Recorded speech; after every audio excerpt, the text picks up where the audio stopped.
네, 요즘 이제 코로나 때 기억이 납니다. 뭐 신풍지약도 오르는 것부터 시작해서 이제 네이버 카카오가 이렇게 이게 신기할 정도로 네이버가 지금 시총 5위가 됐습니다. 시총 5위가 됐는데 전 사장이 장관이 됐다는 이유로 그 큰 종목이 7%씩 오르고 예, 굉장히 지금 뜨거운 장인 건 분명한 것 같은데 자 그러면 20년, 21년 그때 플랫폼으로 한번 갔던 적이 있었지 않습니까? 네이버 카카오가.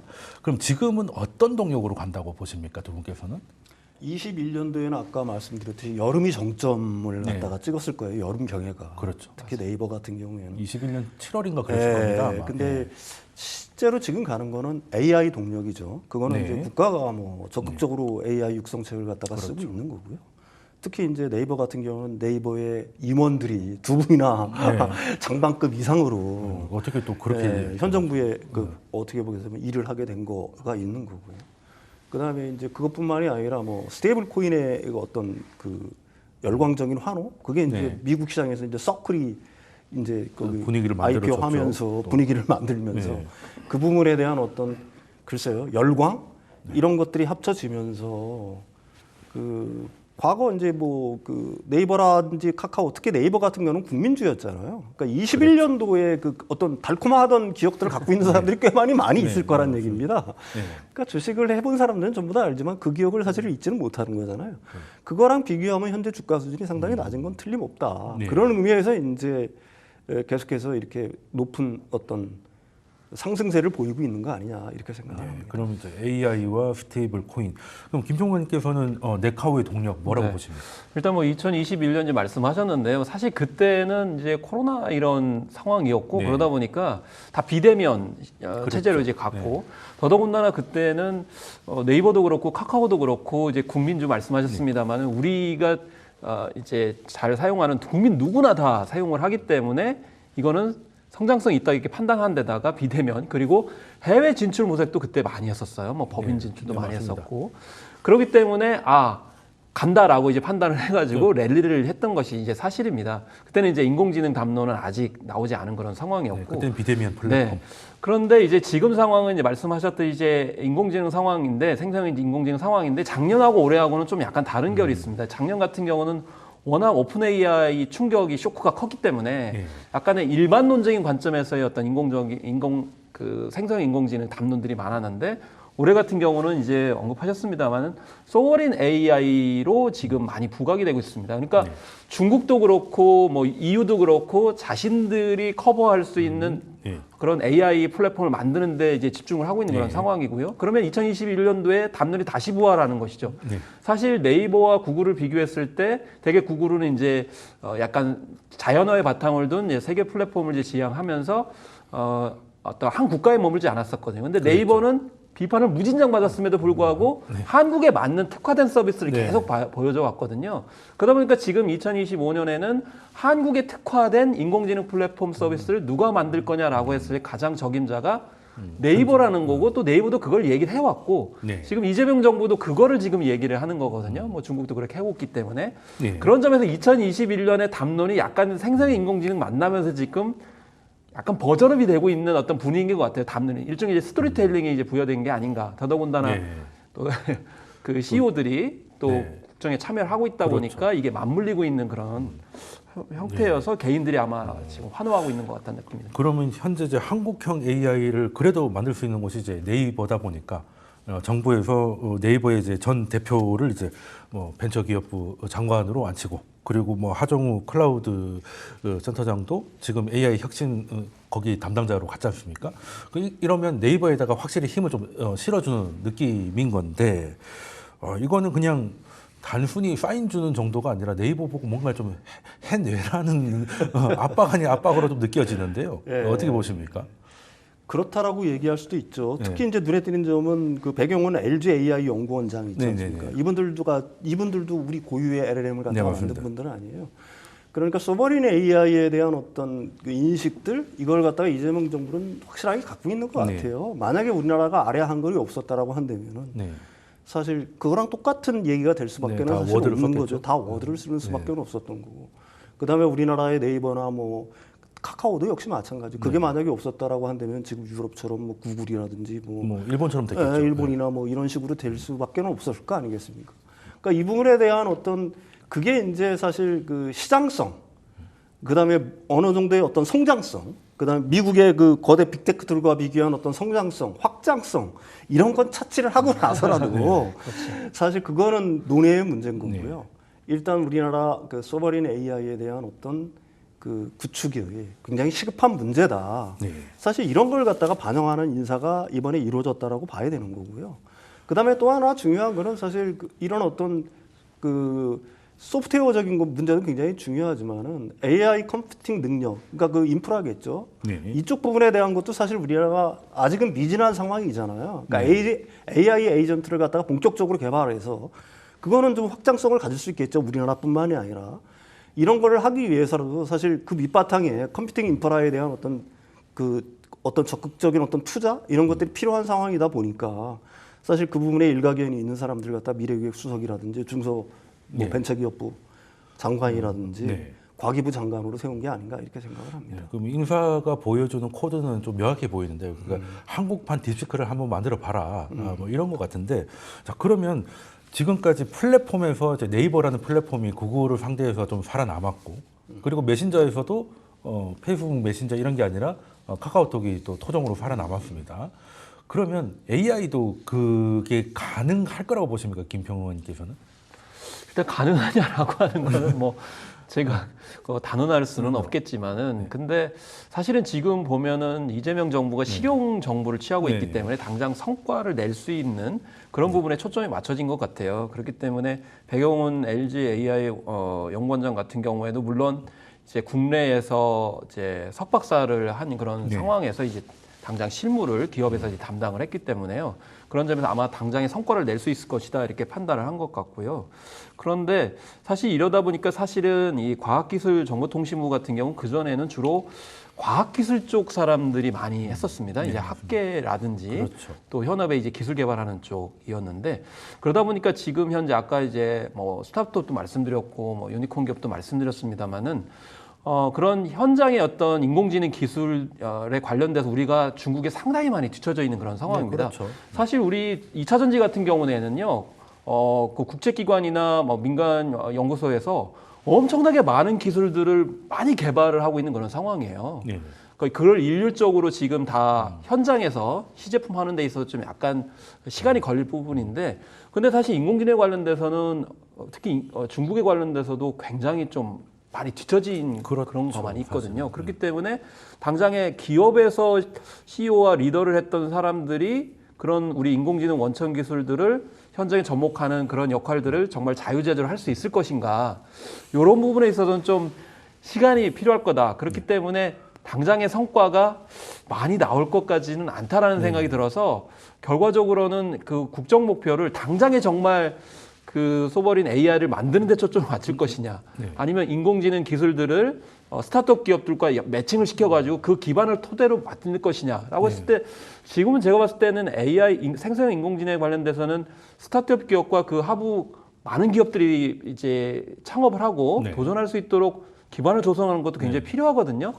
그런 부분에 대한 비전도 좀 확실하게 제공을 해줘야 되는 게 아닌가 하는 생각이 들어요. 그런 이제 그 정책의 디테일이 좀 필요하다 말씀을 주셨고, 그러면 저희가 네이버 얘기를 좀 했는데, 뭐 카카오도 요즘 스테이블 코인이나 이런 걸로 지금 주가로 놓고 보면 카카오가 더 강한 것 같습니다. 그룹주 전체가 강한데, AI를 얘기를 했으니까 네이버뿐만 아니라 카카오도 AI에 시동을 걸고 있어요.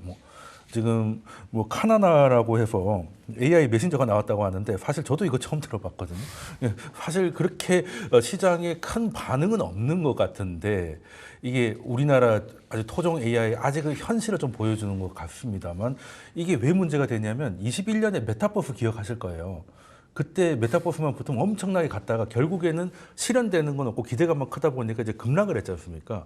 그러면 지금도 기대감으로 가다가 메타버스처럼 돼버리지 않을까 하면, 뭔가 그래도 이렇게 돈을 넣었더니 나오는 게 있다, 뭐 딥시크 비슷한 게 나오는 게 있다, 이런 게 돼야 될 것 같은데 아직은 조금 미진해 보이긴 합니다.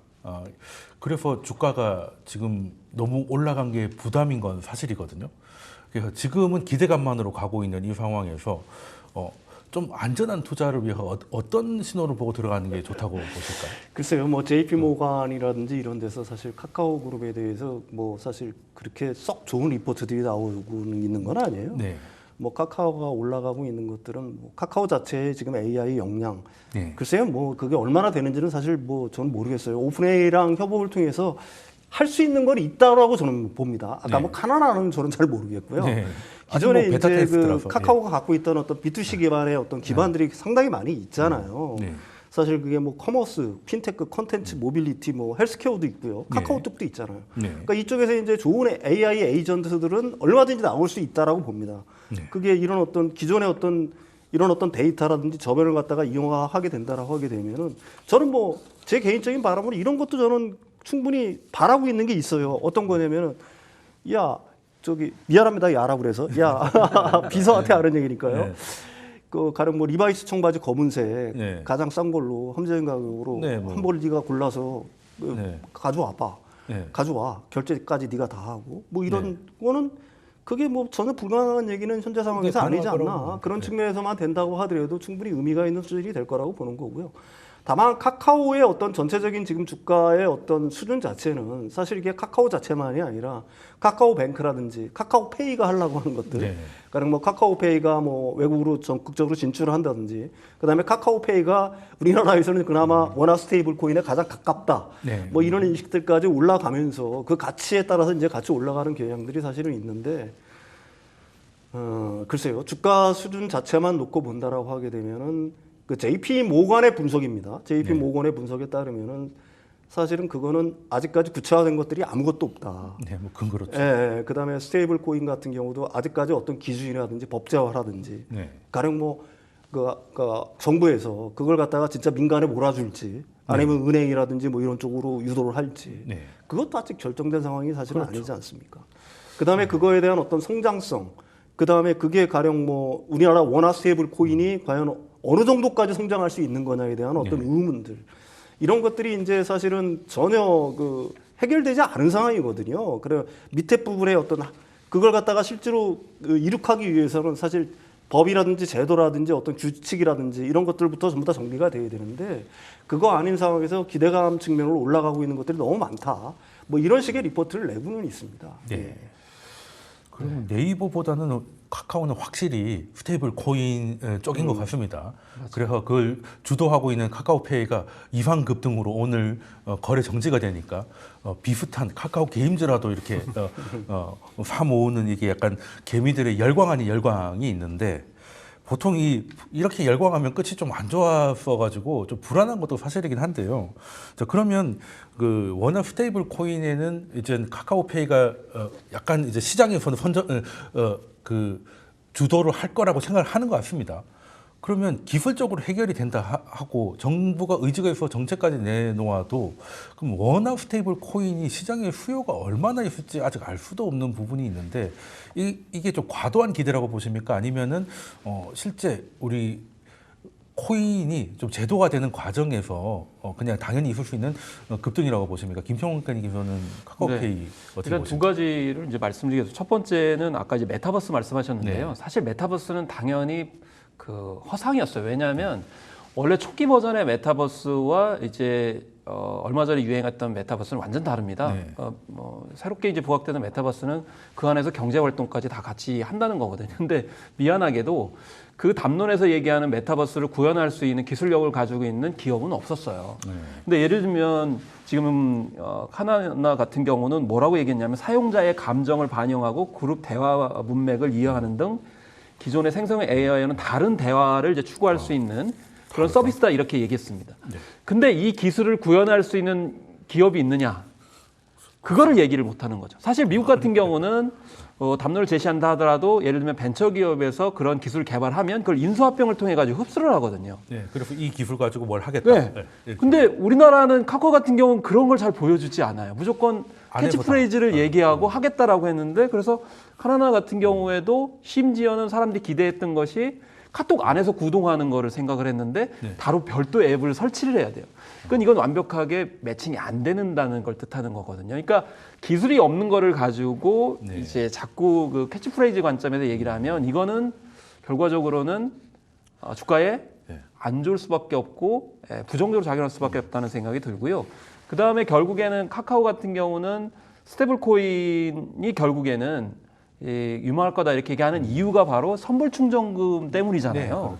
이미 뭐 많은 카카오페이에서 돈을 가지고 있기 때문에 그런 유리한 점인데 중요한 거는 그거에 관련돼서도 기술에 대해서는 보여준 적이 없어요. 네. 그러니까 그리고 법적인 것도 해결돼야 되는 거 아닙니까? 네, 그러니까 그렇기 때문에 이 돈을 가지고 있다는 거 빼고는 지금 아직 보여준 게 없기 때문에 섣불리 여기에 뛰어드는 거는 좀 위험할 수가 있다. 이미 너무 많이 선 반영이 됐다라고 저는 생각합니다. 그 주가도 뭐 카카오페이 뭐 최근 이틀만 해도 40% 넘게 올랐고. 글쎄요. 기술적인 문제는 뭐 블록체인 기술을 이용하는 거가 기존의 망을 이용하든지 네. 뭐 하든지 간에 그렇게 큰 과연 어려움이 있을까라는 거는 뭐 저는 개인적인 의문인데 네. 원화 스테이블 코인이 지금 그 선불 충전금하고 국내 시장에 머문다 그러면 달라질 게 뭐가 있죠? 기껏해야 원화 스테이블 코인이라고 한다면 한국의 국채라든지 아니면 예금을 갖다가 해서 투명하게 해서 뭐 이 정도란 얘기입니다. 아니면 카드 수수료 없이 결제할 수 있다. 예, 뭐 이 그게 정도 달러 스테이블 코인 같은 경우에는 그 침투력 자체가 엄청나잖아요, 사실은. 달러니까요. 다른 나라의 통화 주권들을 갖다가 완전히 다 무력화시킬 수 있는 굉장히 강력한 무기가 있는 겁니다. 네.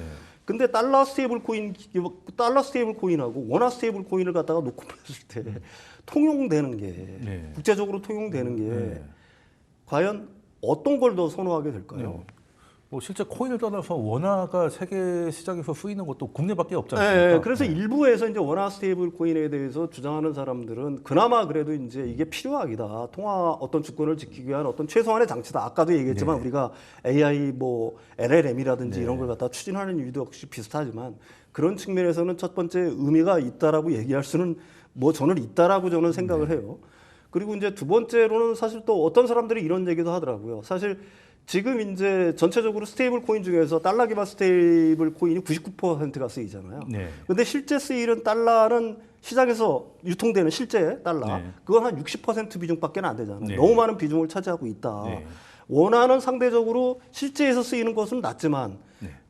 이게 사실 지금 이제 초기 시장이니까 크립토 이 네. 스테이블 코인 시장이 그래서 원화 스테이블 코인을 갖다가 그 어떤 쓰임새를 갖다가 의도적으로 만든다라고 하게 되면은 오히려 지금 실물 원화가 쓰이는 것보다는 더 많이 쓰일 가능성도 있다. 네, 효용처를 만들면 네, 뭐 가능할 수 이런 있다. 식의 주장을 하는 사람들도 있어요. 사실 네. 그거는 뭐 저는 100% 부정하지는 않습니다. 네. 가령 우리나라는 좋은 하드웨어가 있잖아요. 삼성폰 얼마나 많이 쓰입니까?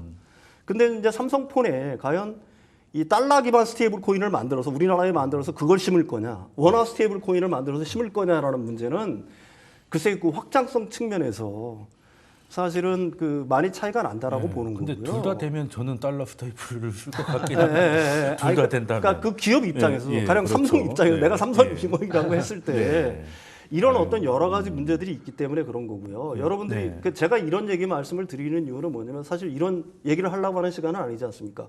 지금 스테이블 코인이라고 하면은 지금 서클이 상장되면서 폭등을 하는 거 보다 보니까 아우 우리나라 원화 스테이블 코인 되면은 이거 진짜 확장력이 엄청나겠는데 이런 생각 하에서 어떻게 보게 되면 묻지마 투자를 하는 거는 그 글쎄요 굉장히 조심해야 될 어떤 단계가 아닌가 뭐 이런 의미에서 드리는 사실 말씀입니다. 차트 보면 지금 사기가 참 애매한데 안 사면 또 오르니까 포모도 오고 참 이래도 못하고 저래도 못하는 상황이긴 합니다.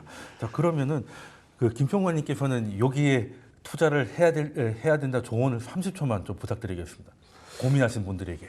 투자를 하기보다는 사실은 뭐 이게 스테이블 코인 때문만으로 이제 카카오가 올라가는 건 아닌 측면이 있거든요. 그렇기 때문에 카카오 사실은 그렇습니다. 사실 치열한 경쟁 부분에 있어서는 만약에 카카오가 비전을 제시한다 그러면 장기적인 어떤 투자금을 모으기 위해서 당연히 주식 가격을 견인하는 게 맞는 것이죠. 그렇기 때문에 저는 카카오가 이대로 그냥 좌시하지 말고 뭔가 구체성을 보여줄 때 저는 충분히 투자 가치가 있다고 생각이 드는데 너무 지금 개인들이 열광하고 있는 그런 상황이기 때문에 개인들은 지금 열광할 수밖에 없는 그래서 상황이긴 외인과 기관들의 움직임을 좀 보시면서 같이 가시는 게 필요할 거라고 생각합니다. 네, 최근 네카오가 개인들만 사고 외인들은 많이 팔고 있다. 이것도 한번 보시면서 투자 판단을 해주셨으면 좋겠다는 말씀드리겠습니다. 자, 그럼 오늘 두 분 말씀 여기까지 듣도록 하겠습니다. 지금까지 윤석천 경제평론가님 그리고 김원식 경제평론가님이셨습니다. 두 분 말씀 감사드립니다.